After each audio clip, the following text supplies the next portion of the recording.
Sekarang 3 meter ke 17. Okay bang, jalan. Okay. Okay. Oh, adventure. Nampak ke bang? Okay, thank you.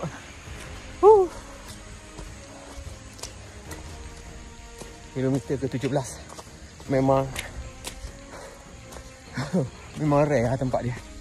Tadi dekat puncak gunung tadi aku tak sempat ambil video sebab sakit dada. Sempit dada aku. Ni orang clear sikit.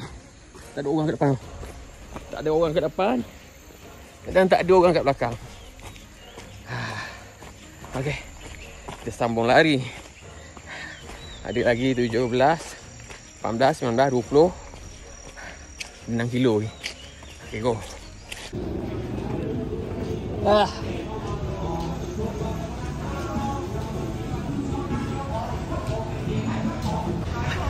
Tak nak nampak kaki aku sakit. Tak nampak.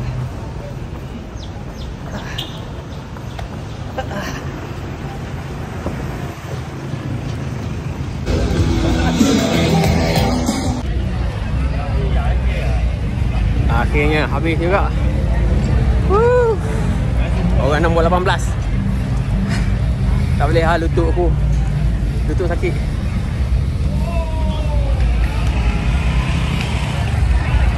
Lutut sakit.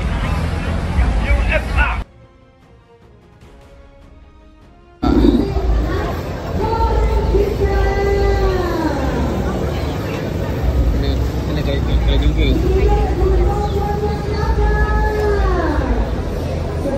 Kaki kena kelajengking.